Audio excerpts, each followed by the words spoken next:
We've all received an invitation. In fact, you just received an invitation. You received an invitation to check out the brand new app that we have for church.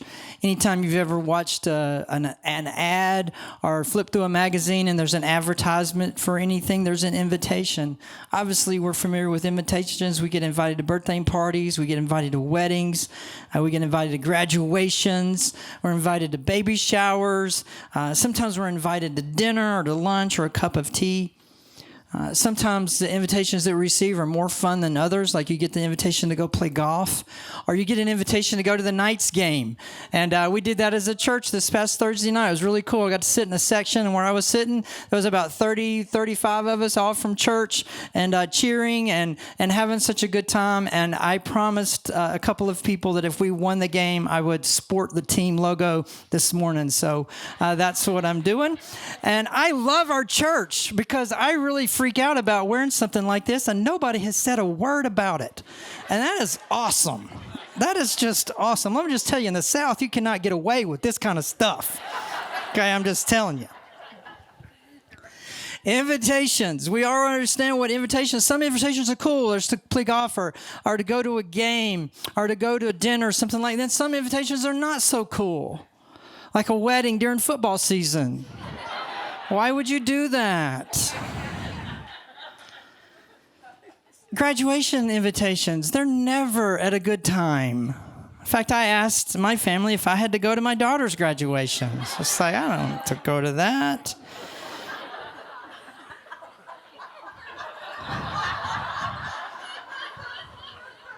I'm just serious.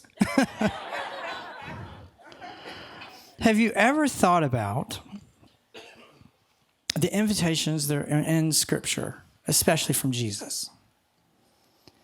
In the Scripture, Jesus invites us all the time.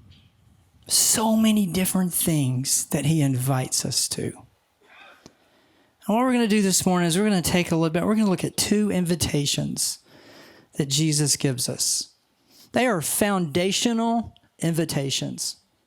If we're going to walk with God, if we're going to have faith, if we're going to know what it means to be a Christian, we really have to understand these two foundational invitations. The first one is found in Matthew chapter 11. What I'm doing is I'm going to read Matthew 11. I'll read verses 25 through 30. I'm going to go back and teach through it, and then we're going to look at another invitation that we find in the book of Luke. In Matthew chapter 11, says this, verse 25. At that time, Jesus prayed this prayer, O Father, Lord of heaven and earth, thank you for hiding these things from those who think themselves wise and clever, and for revealing them to the childlike. Yes, Father, it pleased you to do it this way. My Father has entrusted everything to me. No one truly knows the Son except through the Father. No one truly knows the Father except through the Son, and to those to whom the Son chose to reveal him. Then Jesus said, come to me, all of you who are weary and carry heavy burdens, and I will give you rest. Take my yoke upon you. Let me teach you, because I am humble and gentle at heart, and you will find rest for your souls. For my yoke is easy to bear, and the burden I give you is light. I read a passage of Scripture like this, and the teacher in me, there's so many things that I want to teach, and the purpose of this morning is not to teach everything that's in this set of verses. The purpose of this morning is to look at the invitation that is given by Jesus here. The first thing that I want to point out to this is at the end of verse 25. He says, revealing them to the childlike. Revealing them to the childlike. If I'm going to walk with God, if I'm going to step into that relationship with him, I have to have a childlike faith, not childish, big difference. Childlike faith. I want you to picture a really tired and weary 3-year-old. Everybody in the room knows they're tired and weary. And when they see mom or dad, what do? They run to them, arms up, What does a 3-year-old do when they're scared and mom or dad walks in the room? What does a 3-year-old do or a 6-year-old do when they're hurt? They run to mom or dad with arms open. A childlike faith. The invitation here is in verse 28 where Jesus says, "Come to me." Come to me. This is the invitation that he's saying. And he's saying, come to me, everybody who is weary and carrying heavy burdens. Now, this morning, if everything in your life is rosy and everything is perfect and you are footloose and fancy-free, then I have nothing for you this morning. But if you are heavy, if you're weary, if you're hurting, Jesus says, come to me. You know what an adult does when they're scared or tired or hurting? We try to figure it out. We try to fix it. That's our go-to. Let me fix it. Instead of running into the arms of our Father. Instead of running into the arms of Jesus.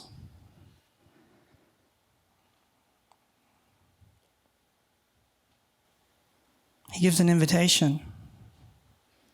He gives an invitation to all. And what is his invitation? To come to him. Well, there's some other things in here. He says, then Jesus said, come to me, all you who are weary and carry heavy loads, and I will give you rest. He is giving us an invitation to rest. And if you're taking notes, either digitally or on paper, the first thing here is rest. He is offering rest. And the word rest is beautiful. It is such a beautiful word, rest. You've never turned down rest. You've never said, hey, let's go. No, I don't want to do that. No, rest. Rest is such a fantastic thing. We have to have rest. And Jesus is saying, listen, if you're heavy burdened and you're weary and you're hurt and you're worried and you're all of these things, come to me and I will give you rest. I will give you rest. He didn't say, come to me and I will give you 3 steps to rest. He didn't say, come to me and I'll give you 7 easy steps, to do whatever. No, he said, just come to me and I'll give you rest. I will give you rest if we will come to him. And I want you to just have that picture in your mind of that 4-year-old or that 5-year-old who's running with his arms open. He's maybe hurt. He may be scared. He may be tired. He may be all 3. Because that's usually how I go through my days. Hurt, tired, and scared. He'll give me rest. And then he says to take my yoke upon you. Take my yoke upon you. Now, I guess most of you know what a yoke is. Maybe some of you don't know what a yoke is. But yoke is a farm thing. It's this wood thing that you'd put on oxen or cows or mules or other things. Don't know much about farms. But anyway, I know what a yoke is. And you have that. And Jesus is saying, take my yoke and put it upon you. So a couple of ways that we can interpret the word yoke here. Jesus was a rabbi, and one of the things that rabbis would do is they would try to get followers. They would get people to follow them, and one of the things that they would do is they would say, it's my yoke. Here's my yoke. Here's my interpretation of the law. Here's my interpretation of what it means to be a believer in God or a follower of God. So this is my yoke. So Jesus is maybe referring to that when he says, hey, my yoke is easy. He's also talking about when he says yoke. This is also very interesting in the time. Only the poorest of people would have used yoke to move a heavy burden. The wealthy wouldn't, because the wealthy would get somebody else to move it because of the means in which to do that. So only the poorest would even begin to do that. in this thing that Jesus is saying, take my yoke upon you, I'm going to give you rest. He's not making this up. He's actually using a very common thing that was said. And if you go to Jeremiah 6:16, the prophet Jeremiah says this is what the Lord says. Stop at the crossroads and look around. Ask for the old godly way and walk in it. Travel its path and you will find rest for your souls. Does that sound familiar? You'll find rest for your souls. But you reply, no, that's not the road we want. No, that's not the road. He's saying here, Jeremiah is saying, walk in it. Well, what's the it? The it is wisdom. And so a Jewish person would have been hearing Jesus teach this, and he says, hey, take my yoke, put on you. They're going to go, oh, yoke, rest for souls. Yeah, I know this. I heard this, and it's wisdom. But here, Jesus is not offering wisdom. You know, if I were going to teach this morning on how to take a Sabbath, that would be giving you wisdom. But this morning is about going to Jesus. Jesus is saying, I am it. Come to me. Come to me. Don't come to wisdom. Don't come to intellect. Don't come to this. Don't come to any other. Come to me. If you will come to me. Now, figuratively, anytime somebody would use, a teacher would say, yoke upon me, and they would say it in a figurative way, this is what it meant. It meant slavery or to submit. And so that's the second word, is to submit. He's given an invitation for rest, and he's given an invitation for submission. The reason that a farmer would put a yoke on 2 ox is so he could what? He could control them. Somebody after the first service, who's a pilot, told me that I don't guess a plane has a steering wheel, but it's called the yoke or something like that. And Lee Arnold's in the back. Lee Arnold, yoke, plane, is that the term? He's giving me a thumbs up. And that's how you what? Control the plane? Another thumbs up. Okay. Now, are you ready for Jesus to be in control?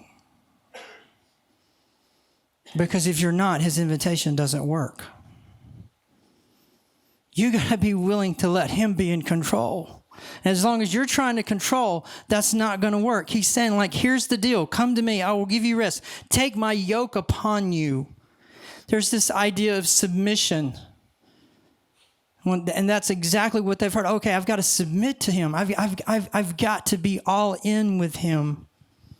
Now, submission happens a couple of ways. There's your first initial salvation submission, where you've got to submit to him, declare the gospel, and receive that salvation. And then after that, you're going to have to submit how many times?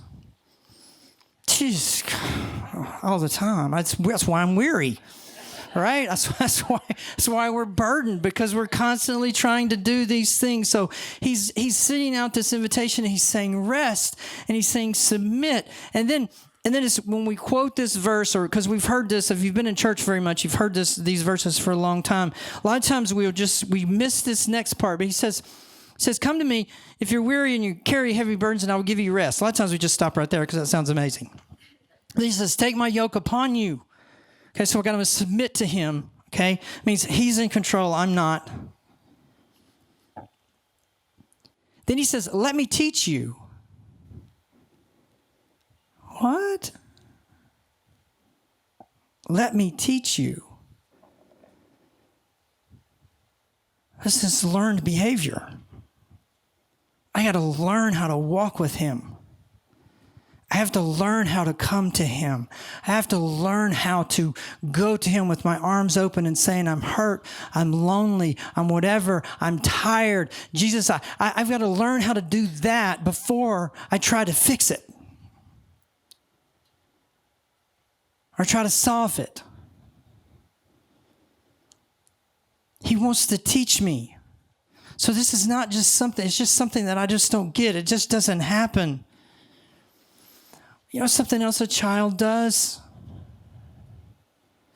They ask questions. They ask a lot of questions. Been around a 4-year-old lately?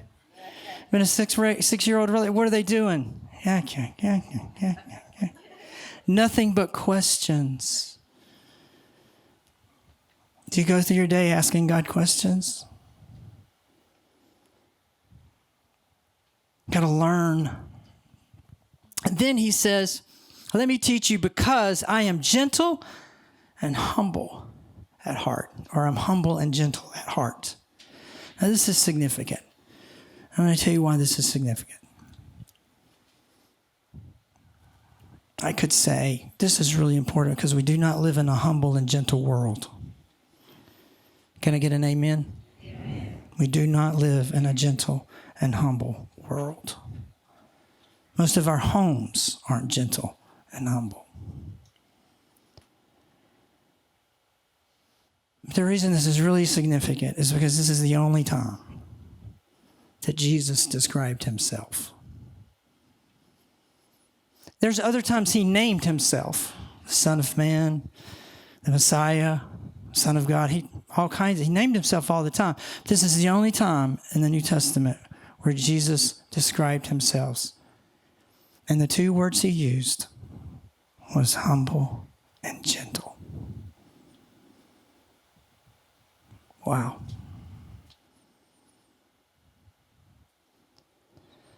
And we're called to be Christ-like. So we're going to have to let him teach us how to be what? Humble and gentle. Now, for some of us, as we've talked about, we talk about line here, for some of us have a temperament that's pretty easy. Matt, the one that's on this side, not Josh. Matt, full beard Matt, gentle and humble. It is just the way he rolls. Josh, no, not so much. But Matt.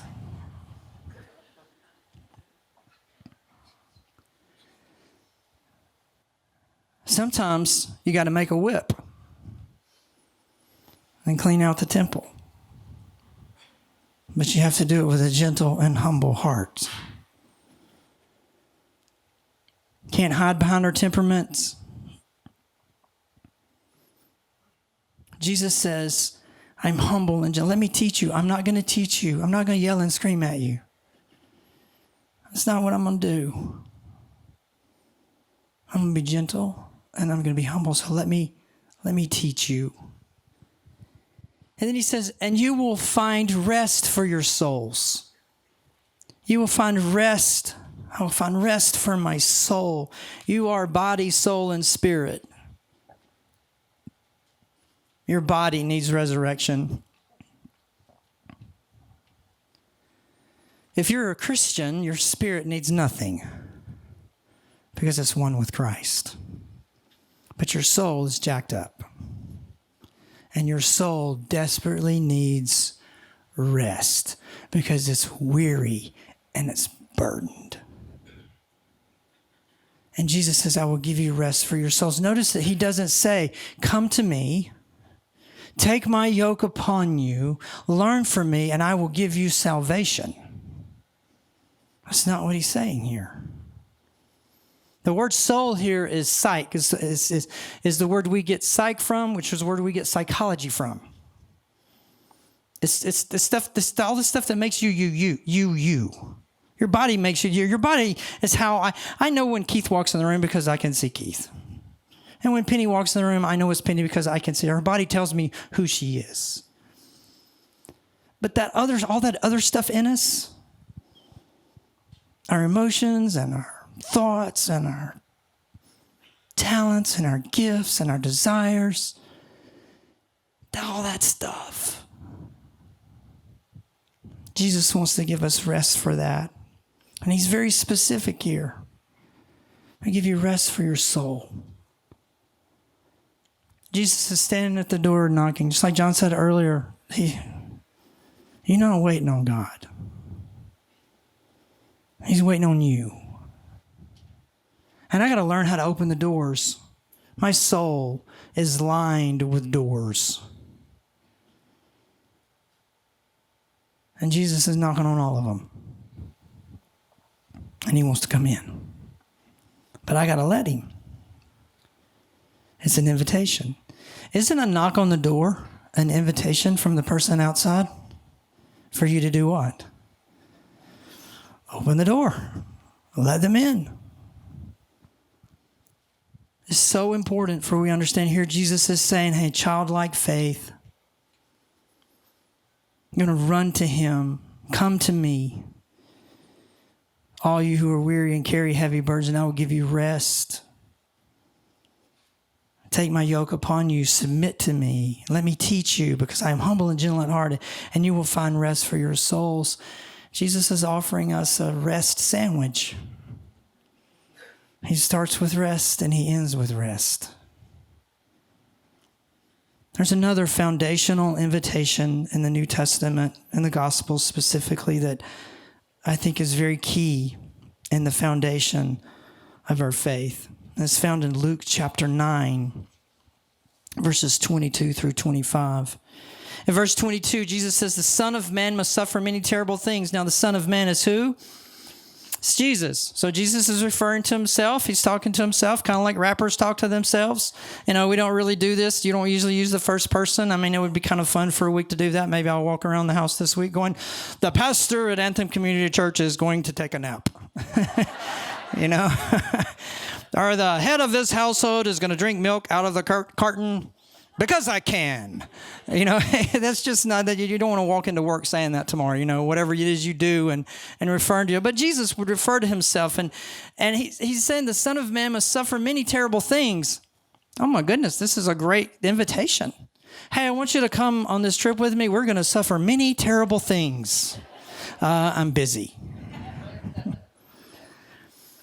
He will be rejected by the elders, the leading priests, and the teachers of the religious law. Now, what you need to hear that, you don't need to read right past that and say, okay, some of these highfalutin people rejected Jesus. What the Jewish person would have heard here is, oh my goodness, everybody in the known universe is going to reject this person. Because that's what this is like us reading the Democrats, the Republicans, the independents, the rich people, the poor people, the educated people, and the uneducated people, the majority and the non-majority people, they're all going to reject you. That's everybody. And that's what they were read here. He says, he will be killed. Well, that is a terrible thing. But,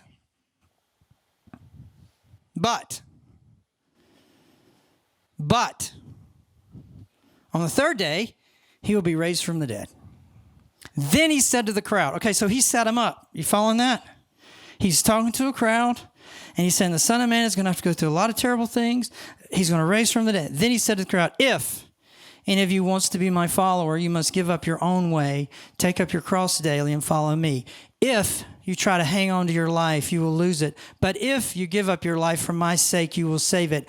And what do you benefit if you gain the whole world, but are yourself lost or destroyed? I say this all the time in my teaching. We'll put it in your notes today. If, and but. If, and but are incredibly important words in your Bible. Whenever you see if, whenever you see and, whenever you see but, you should pay attention. You should circle it. And this passage, or this invitation that Jesus is giving, starting in verse 23, starts with the word if you want. So we're going to look at some steps. I'm going to walk with God. I got to take steps. I got to put one foot in front of the other. That's the only way I know to do it. I don't want you to see this as a formula. A lot of times we want to have a formula for things, especially if you're an engineer type person, those kind of people, you want a formula for everything. I'm not saying this is a formula, but they are steps. And Jesus says, if you want. So the first one is want. You're going to follow God. You're going to be obedient to what he's called you to do. He's going to be obedient to what he's gifted you to do. You got to want it. He's not going to force you to come to him.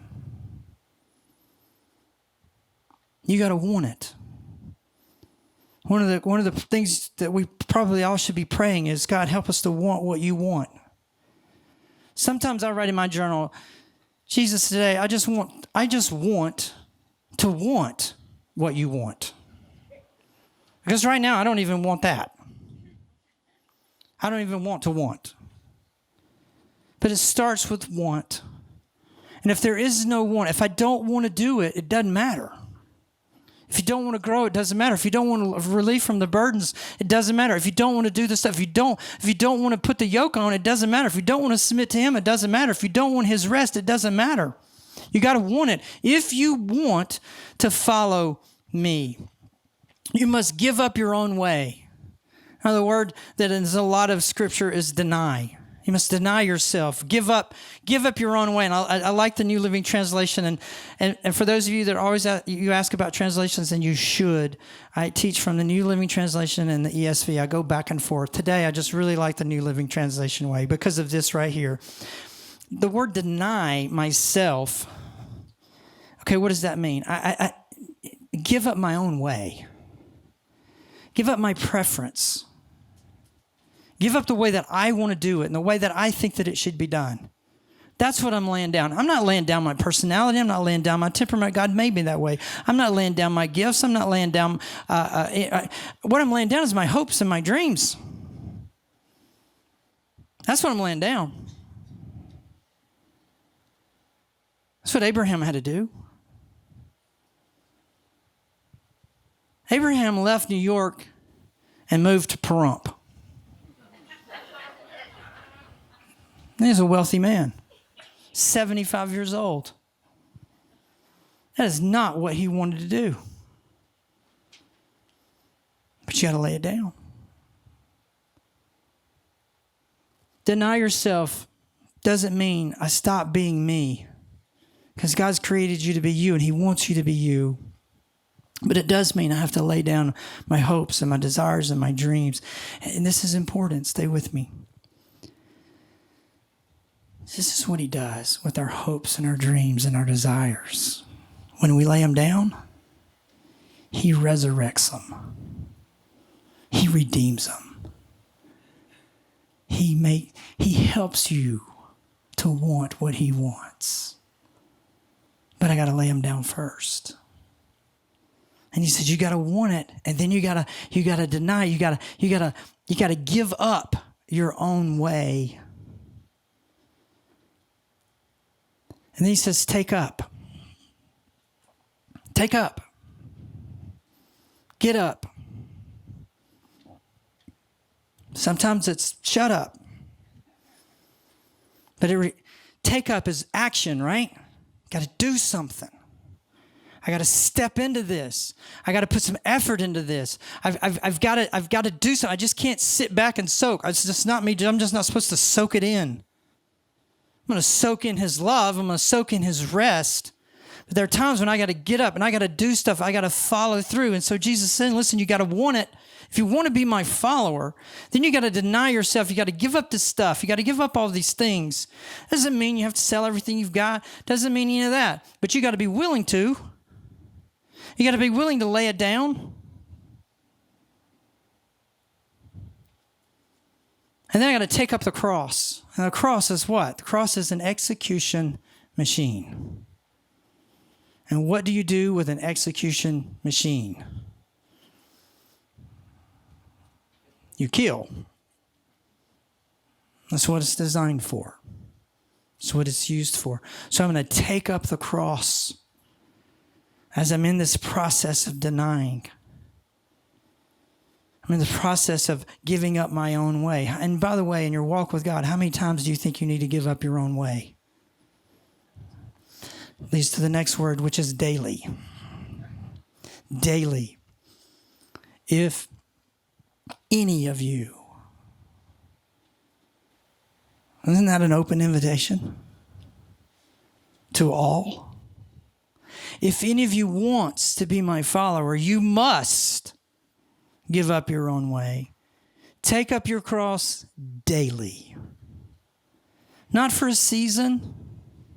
Not for Sunday morning. Not for when things are really going well or when things are really going bad. There's a lot of people who take up their cross. And there's a lot of people who get in a really bad spot and all of a sudden they're willing to give up stuff.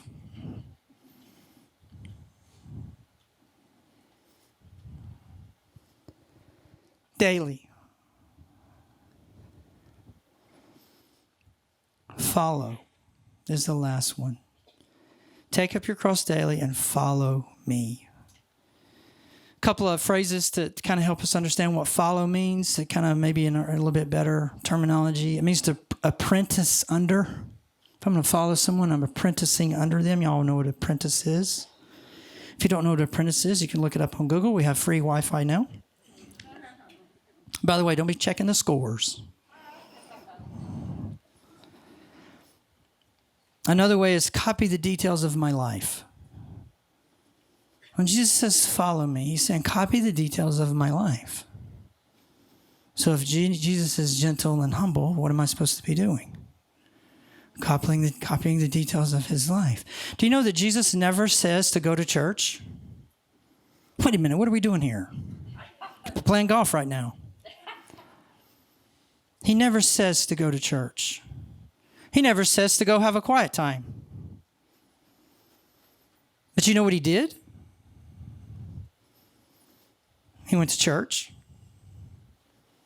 and he had a quiet time, and he treated people the way that they should be treated, and he loved everybody, not just the rich and not just the up and in, nor did he love just the down and the out. And there's people guilty of both sides. They only love the down and out, or they only love the up and in. And if I'm going to walk with God, what have I got to do? I got to love it all. I'm going to copy the details of my life, of his life. Follow me. Now, just make this point, we'll be done. If you're following someone, what does that mean? You're not in control.